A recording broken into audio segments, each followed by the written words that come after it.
House of the Dragon Season 2 Episode 3 is called The Burning Mill.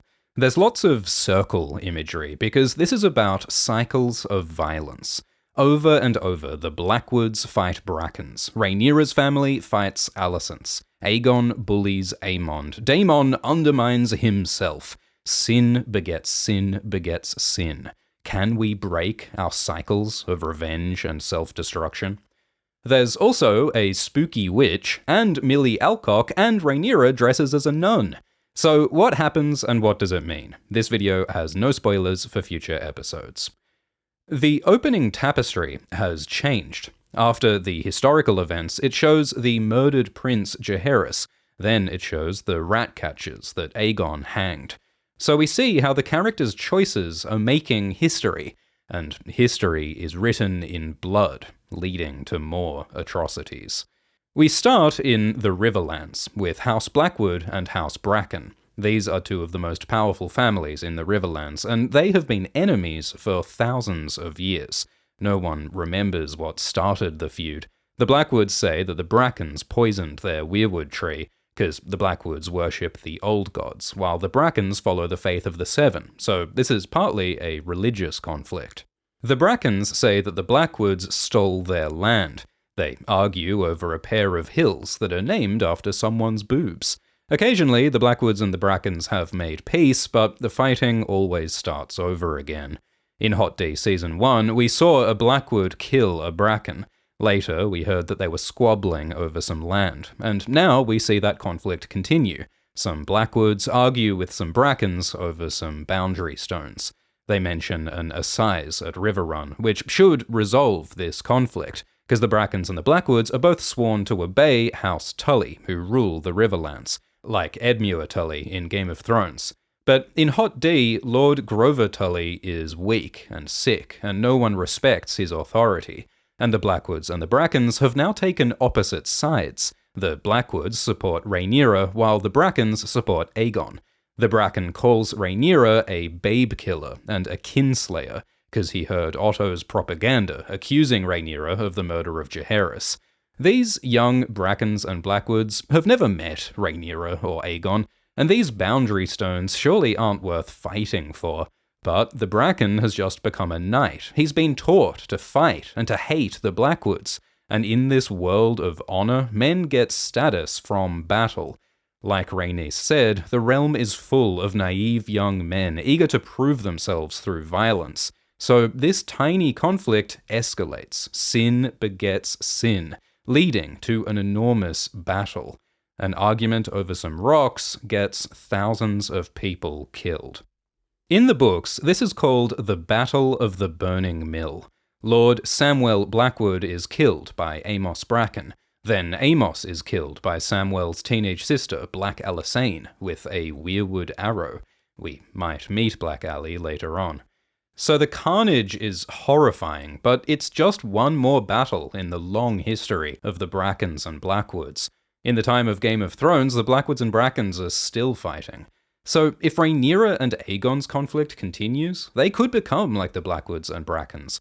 Another tragic, pointless, endless cycle of violence where no one can even remember how it all started.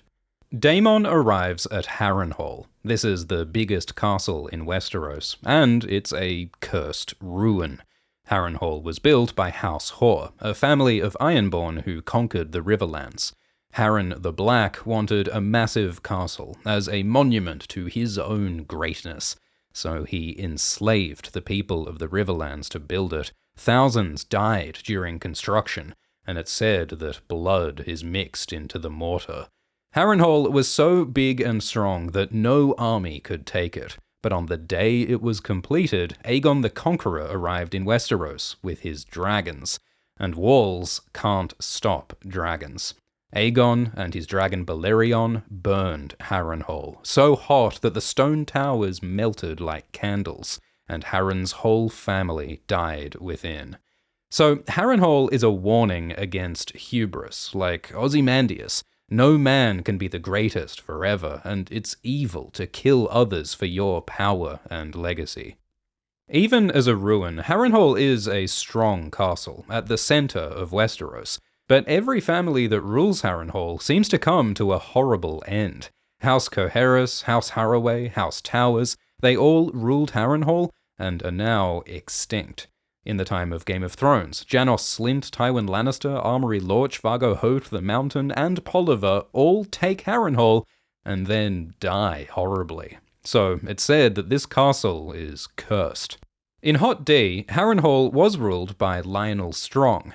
Then Larys Strong murdered his father and brother, so now Larys is the Lord of Harrenhal. Larys is now busy in King's Landing, so his grunkle Simon Strong rules Harrenhal for him. Daemon wants to take Harrenhal and use it to gather an army, but he finds that Harrenhal is a spooky, haunted house. We see bats flapping about. In the books, it's said that giant bats fly from Harrenhal to snatch up bad children to be eaten by Mad Danelle Lothston. We see Harrenhal's Great Hall. This is where the Great Council was held, where Daemon's brother Viserys became heir to the throne. After his argument with Rhaenyra, Daemon is itching for a fight, but Simon Strong immediately surrenders and swears to support Rhaenyra. Simon has no loyalty to Larys and the Greens because he knows that Larys murdered Lionel and Harwin.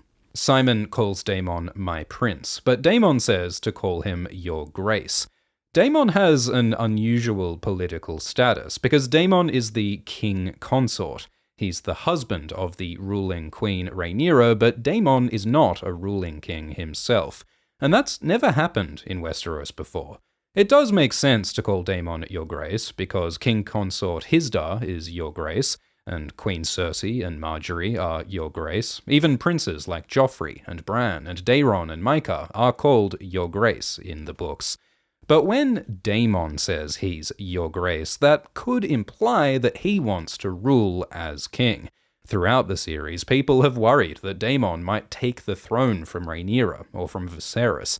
Maybe after Daemon's argument with Rhaenyra, he wants the power for himself.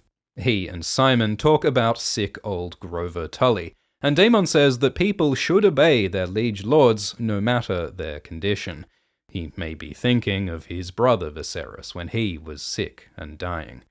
Simon doesn't much care about politics. His home Harrenhal is a constant reminder of the pointless horror of war.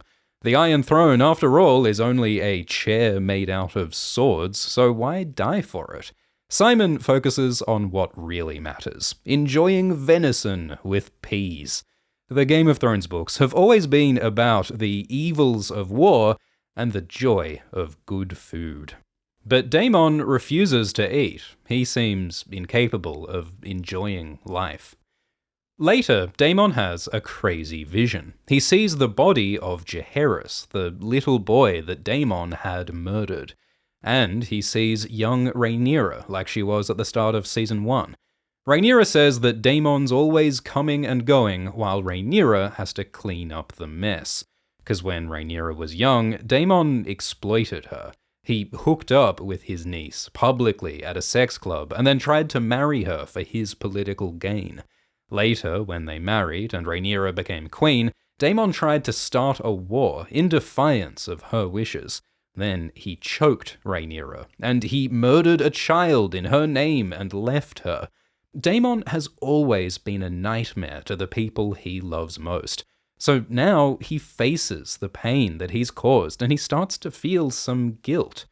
Daemon came to Harrenhal looking for an enemy to fight, and it turns out that Daemon's worst enemy is himself. Can Daemon change and be better? Daemon wakes up at a weirwood tree. Weirwoods are sacred to the old gods, the gods of nature, of animals, and of the spirits of the dead. And weirwoods are connected to the magic of greensight, like in Game of Thrones when Bran Stark can see across time and space. Harrenhal is next to an island called the Isle of Faces. The isle is covered in weirwood trees, is protected by the mysterious green men. This is probably the most magical and sacred place south of the Wall. But when Harrenhal built Harrenhal, he cut down some ancient weirwoods, which is a crime against the old gods. And when Aegon the Conqueror burned Harrenhal, he may have burned any weirwoods that remained. But now, inside the castle, we see weirwood roots growing through the walls. Showrunner Ryan Condal says the castle is slowly being reclaimed by the old gods. Maybe the gods are angry. In the books, weirwoods can give people mystical dreams and visions, even people who aren't greenseers. Like Jaime Lannister has crazy dreams when he sleeps with his head on a weirwood stump in the books. Targaryens are particularly prone to mystical dreams, like Viserys and Helaena have. In Season 1, Daemon was dismissive of dreams, but now he has a mystical experience himself. This mysterious woman, Alice Rivers, appears, and she tells Daemon that he will die here. In this world, visions and prophecies can tell the future, though often they come true in unexpected ways. How will Daemon react to this prophecy of his death? How will he deal with his guilt over his past?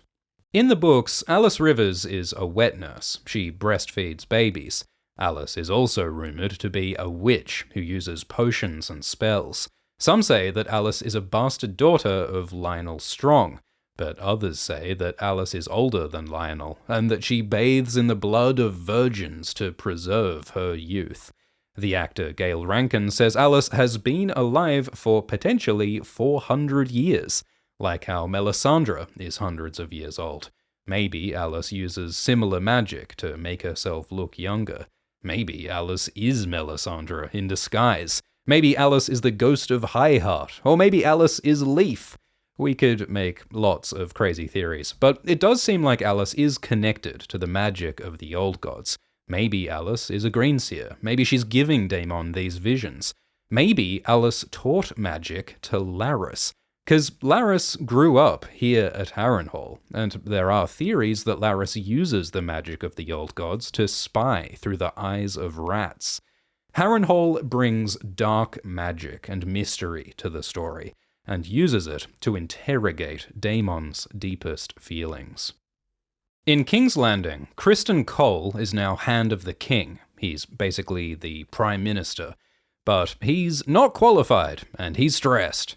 He looks down, as though he's looking into the grave of Arik and Eric in the previous scene, the men who died on his orders. Criston wears a necklace shaped like hands to represent the Hand of the King. In Game of Thrones, Tyrion wears a similar chain, and in the books it's the same chain that he uses to strangle Shae. Without Otto's leadership, the Greens argue pointlessly. Alicent blames Criston for Arik's death, Orwell says that Grover Tully should control the Brackens and Blackwoods, but Jasper says that Grover is flaccid and can't control his own cock. Jasper's nickname is Iron Rod for the stiffness of his member, so the dick jokes are on brand. They mention Alicent's son Daeron and his dragon Tessarion, and the Hightower army led by Lord Ormond, but it'll take them a while to march up from Oldtown.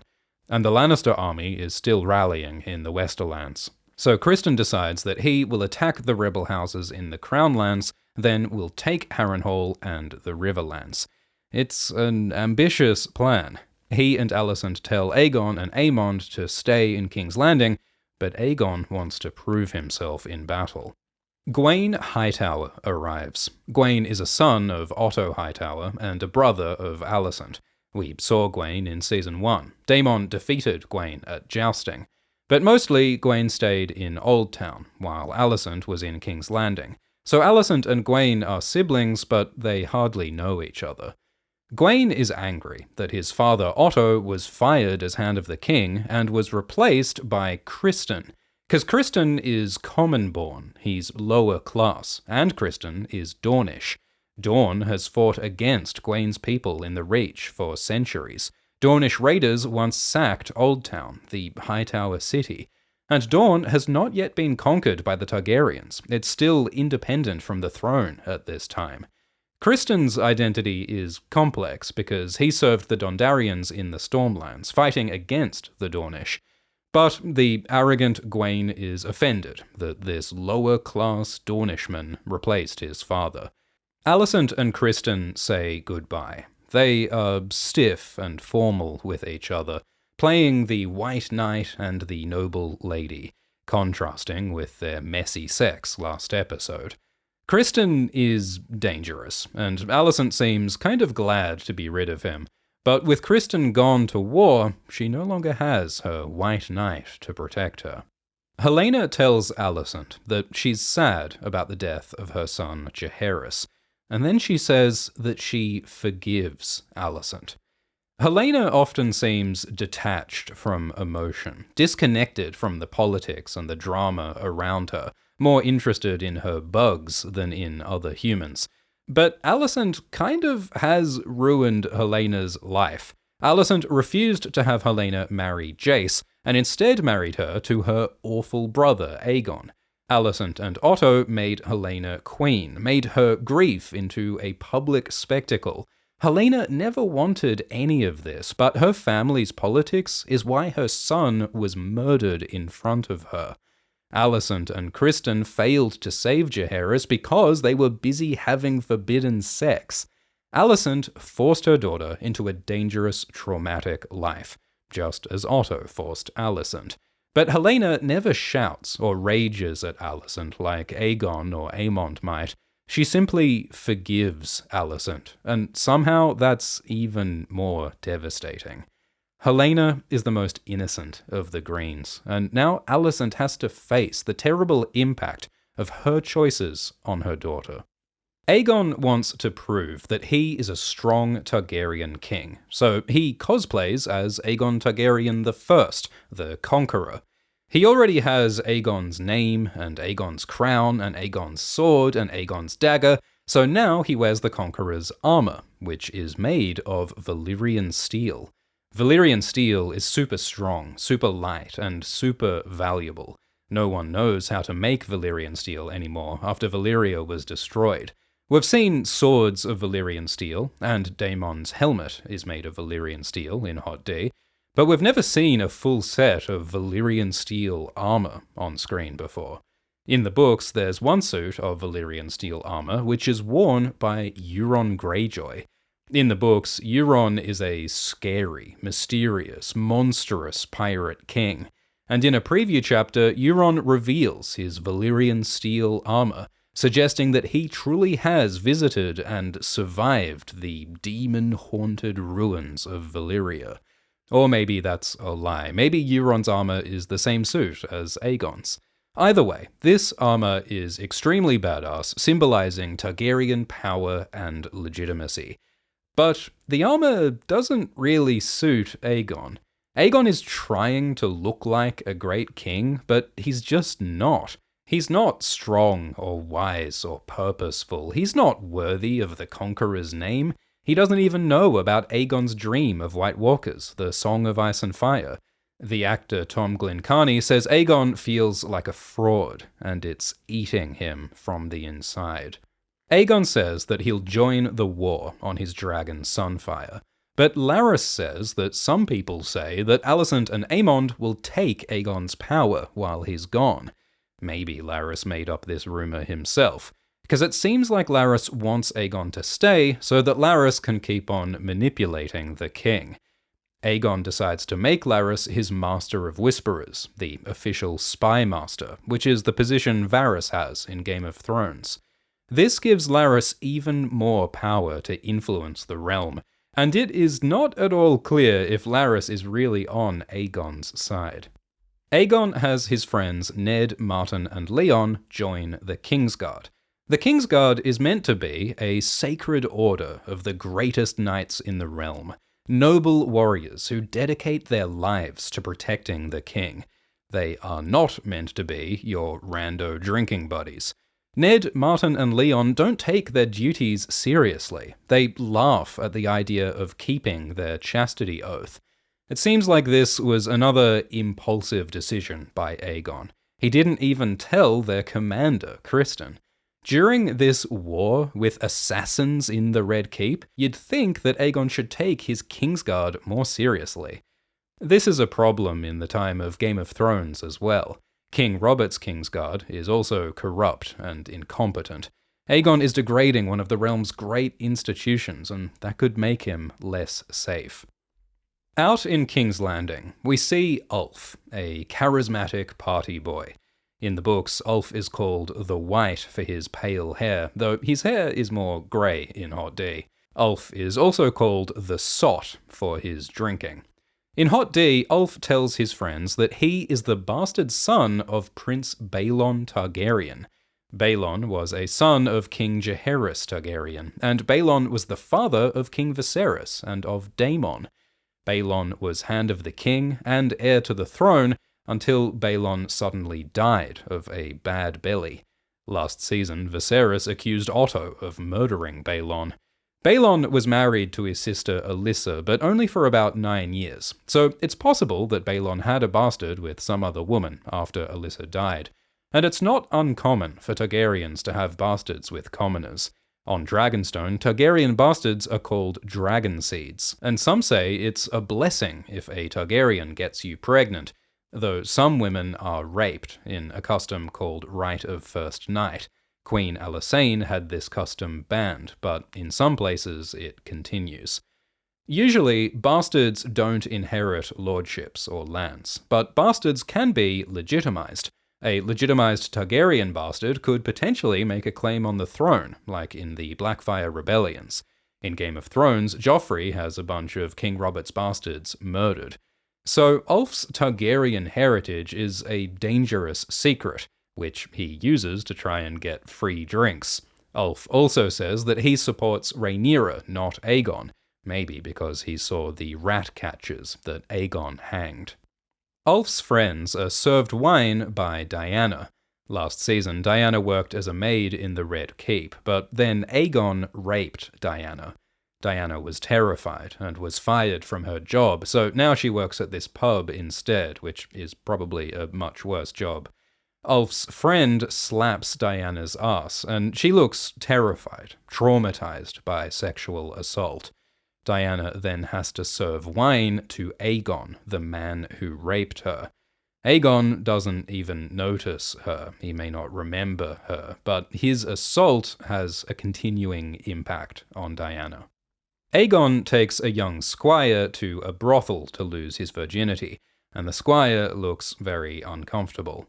Aegon did the same thing to Aemond, bringing him to have sex with Sylvie when Aemond was just 13. Now Aegon finds Aemond with Sylvie again, still having sex with the same woman. Aegon makes fun of Aemond, Aemond is embarrassed, so he tries to look tough, and he acts like Sylvie means nothing to him.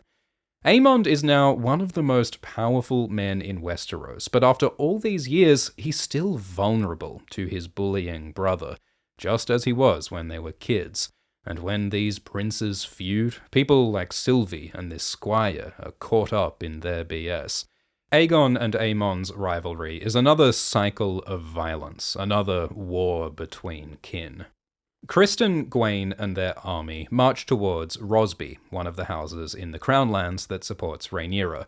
Then Criston spots a dragon above. This is Baela Targaryen, daughter of Daemon and Lhaena, riding on her dragon, Moondancer. Moondancer is a young, small dragon, fast and nimble. Showrunner Ryan Condal says Moondancer is like David Bowie, a tiger-striped green punk rocker with a mohawk. Moondancer sees Criston before Baela does and communicates to Baela with a screech. Then they swoop down and chase Criston and Gwayne until they escape into the cover of trees. Was Baela gonna kill these men? Last episode, Rhaenyra told Baela to stay high and keep her distance, but now she disobeys her queen, wanting to prove herself and fight the enemy. Dragons are such powerful military assets, but they're controlled by impulsive teenagers. At this time in the book, Baela is about 13 years old, and her dragon Moondancer is still too young to ride, so this is a change from the book. On Dragonstone, Rhaenyra buries Arik and Eric, the man who tried to kill her and the man who saved her, sharing a grave, just as they shared a womb. Rhaenys says that Otto wouldn't have ordered Arik to kill Rhaenyra, which is kind of funny because last season Otto did try to use Harold to kill Rhaenyra. But Rhaenys is correct that it's the younger men, Aegon and Aemond and Criston, who want war. This could spiral into a cycle of violence. Luke cut Aemon's eye, so Aemon killed Luke, so Daemon killed Jaehaerys. If the Blacks and Greens keep avenging each murder, it'll go on and on forever, until no one even remembers what started the conflict, just like the Blackwoods and Brackens.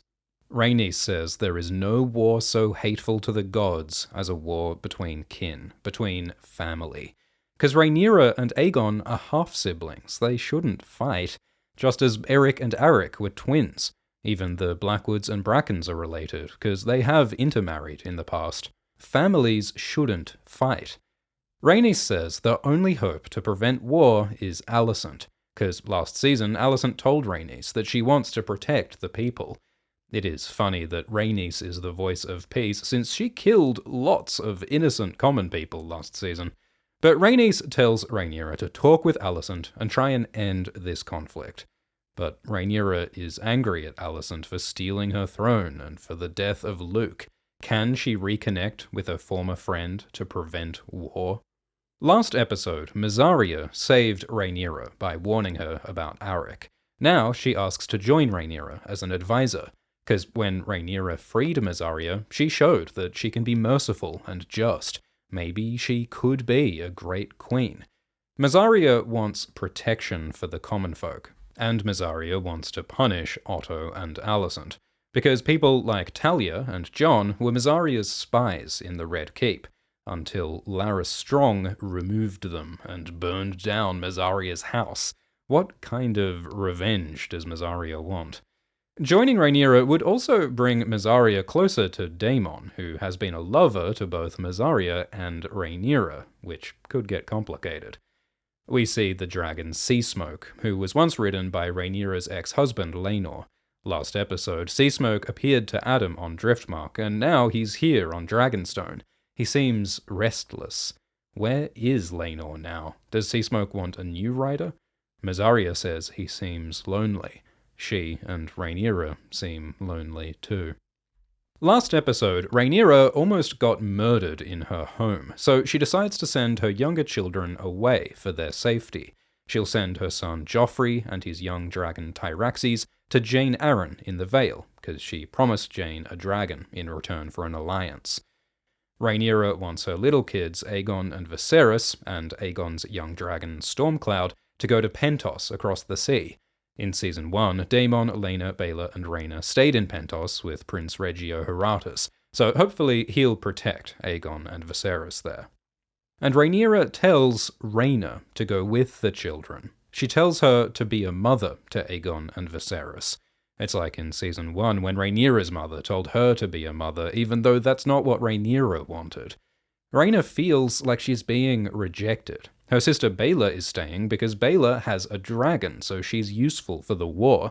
Rhaena doesn't have a dragon, so she has to be the babysitter. Rhaena has always felt insecure about not having a dragon. Growing up, her father Daemon ignored her and preferred Baela because she had a dragon, and now Rhaena is being sent away from her family. This confirms what Rhaena has always feared, that everyone just thinks she's pathetic. How will Rhaena handle these feelings of rejection? Baela says goodbye to her twin Rhaena and tries to reassure her. Rhaena's actor Phoebe Campbell says that Rhaena loves Baela, but also feels some bitterness and jealousy. Along with Joffrey, Aegon, Viserys, Tyraxes, and Stormcloud, Rhaenyra sends 4 dragon eggs. 3 of these eggs are the eggs Syrax laid in Season 1, and director Geeta Patel says these 3 are the same eggs that eventually hatch for Daenerys in Game of Thrones, 170 years later. So Syrax is the mother of Daenerys' dragons, Drogon, Rhaegal, and Viserion. In the books, there's a different story about Daenerys' eggs. 80 years before Hot D, a woman called Alyssa Farman stole 3 dragon eggs, and it's implied they eventually become Daenerys' eggs. We've got a video about Alyssa called What's West of Westeros. So Rhaena is frustrated that she has to be the babysitter, but she also gets to look after 4 dragon eggs. It's possible that one of these eggs could hatch for Rhaena, and she'll finally get a dragon. Rhaenyra says goodbye to her children. Actor Emma Darcy says Rhaenyra is separating herself from motherhood so that she can focus on this war. We see the pain of that separation as she goes through her children's toys. How long will it be till she sees them again? We see Rhaenyra's grandparents, Corlys and Rhaenys. Rhaenys looks after Corlys with bread and hot soup, because he did almost die in a battle recently. They talk about Rhaenyra's son Joffrey, who is now the heir to Driftmark, now that Luke is dead. But Joffrey is just 6, and he's not really a Velaryon, because he's Harwin's son, not Laenor's. So Rhaenys suggests that they make Rhaena the heir to Driftmark instead. Rhaena actually is their granddaughter. But Corlys is not interested, because Rhaena doesn't have a dragon and knows nothing about ships. We see a lot of love between Rhaenys and Corlys, but Rhaenys is frustrated when Corlys doesn't listen to her advice. Rhaenyra's council want to attack the Greens with dragons, especially Sir Alfred Broom, Lord Gorman Massey, and Lord Bartimus Celtigar. Alfred is a knight from the Westerlands, and Gorman and Bartimus are minor lords from the Crown Lands. But Rhaenyra hopes to avoid war. She doesn't want to use her dragons, because when dragons fly to war, everything burns. Innocent people die. Viserys warned her that dragons are dangerous and uncontrollable, and that her duty is to keep the realm united. Also, Rhaenyra's dragons are ridden by her family, by Jace, Baela, and Daemon, and Rhaenys. She doesn't want to risk them. She says dragons are best used as a threat, as a deterrent, like nuclear weapons in the real world. Old King Jaehaerys was very effective at threatening enemies with his dragons without actually using them. That helped make Jaehaerys' reign the longest and most peaceful of any Targaryen king. Rhaenyra hopes to use her allies, Cregan Stark and Jane Arryn, and whoever Daemon can rally in the Riverlands, to pressure the Greens into surrender. But Criston's army is on the march, and Rhaenyra's council are increasingly frustrated with her inaction. They even suggest that Rhaenyra should leave and let them lead the war for her, in a bit of a light coup. Even Rhaenyra's son, Jace, is frustrated. So Rhaenyra has one hope for peace. She got a letter from Alicent expressing remorse, presumably for the death of Luke and for their conflict. So Rhaenyra hopes that Alicent, the Queen Dowager, the mother of King Aegon, might be able to bring peace, if Rhaenyra can just talk to her. Rhaenyra and Alicent had been best friends once. Just days ago, they almost reconciled. So Rhaenyra makes a desperate, dangerous attempt to speak to Alicent. With the help of Mysaria, Rhaenyra smuggles herself into King's Landing. She disguises herself as a Septa, a priestess or nun of the Faith of the Seven, and her Kingsguard, Steffon, is disguised as a Septon, a priest. It's possible to get into King's Landing because the Velaryon fleet controls the Gullet, and King's Landing is relying on fishing boats for food. Sneaking into enemy territory is a huge risk for Queen Rhaenyra, but she's willing to risk her own life to potentially save thousands of people from war. Rhaenyra finds Alicent praying at the Great Sept. In Season 1, Rhaenyra and Alicent shared their feelings here as friends. But so much has happened since then. Alicent married Rhaenyra's dad, Rhaenyra lied to Alicent, Rhaenyra had bastard children and forbidden sex while Alicent suffered under restrictive sexist rules. Rhaenyra's son disfigured Alicent's son, and Alicent cut Rhaenyra. Alicent's son killed Rhaenyra's son. Rhaenyra's husband killed Alicent's grandson. Alicent took Rhaenyra's throne, and now the realm is marching to war. So can they salvage their relationship to save the realm? Rhaenyra starts the conversation by threatening to kill Alicent with a knife, which she admits is not the best beginning. But she asks Alicent to help her make peace. Alicent says Rhaenyra is in the wrong. She says King Viserys changed his mind about his heir, that Viserys chose Aegon to be king instead of Rhaenyra. Alicent swears this on the memory of her mother, because last season Rhaenyra swore on the memory of her mother that Daemon didn't touch her, which was a lie. Alicent is still angry about that. So for a moment, Rhaenyra faces the possibility that her father did disinherit her. She thought that Viserys chose her, and that showed Viserys' love and approval. To think that he rejected her in the end brings devastating self-doubt to Rhaenyra. But then Rhaenyra realizes that Alicent misunderstood Viserys. In his last words, Viserys wasn't talking about his son Aegon, he was talking about Aegon the First, Aegon the Conqueror, and his dream of White Walkers. So Rhaenyra tells Alicent that she was wrong. Viserys did want Rhaenyra to rule, not Aegon. Alicent's misunderstanding didn't cause this war. We saw last season that Otto and the Greens didn't care about Alicent's opinion. They didn't care what Viserys wanted. They were going to make Aegon king anyway. But this misunderstanding is devastating to Alicent personally, because her belief that Viserys wanted Aegon to be king was Alicent's justification for all the terrible things her family has done. From the murder of Lyman and killing of lords to the crowning of her awful son, Larys's shenanigans, the rat catchers, forcing her daughter on that traumatic procession, she told herself that that was all necessary to fulfill her husband's dying wish. But if Viserys didn't want Aegon king, all that horror was for nothing. Alicent has no excuse for her crimes. So Alicent is deeply shaken. Rhaenyra begs her to help her bring peace, but Alicent says that it's too late. Criston's army is marching to war. Aemond and Aegon want to join him on their dragons, and Otto is gone. Alicent feels that she has no power. So Alicent and Rhaenyra finally now understand each other better. The truth has come out, but the truth no longer matters. Both sides are caught in a spiral of violence, a cycle of sin, a burning mill that threatens to consume their family and the realm. The worst of wars is a war between kin, and I have long warred with my treacherous bastard grunkle, AltSwiftX. AltSwiftX and Glidus are making weekly videos about Hot D Season 2. They also covered Hot D Season 1, and they made a 22-hour-long video about Jon Snow. You can watch these videos now on Nebula. They're also available as audio on podcast apps using the Nebula RSS feed. This is 57 hours of exclusive Dragon Talk with AltSwiftX and Glidus at nebula.tv/AltSwiftX. Nebula is an independent video site owned by creators, where we can make ambitious projects that can't be uploaded anywhere else. Nebula has exclusive originals from creators like Tale Foundry, Isaac Arthur, Lindsay Ellis, and Abigail Thorne. Abigail is in House of the Dragon Season 2, playing Triarchy Admiral Shirako Lohar.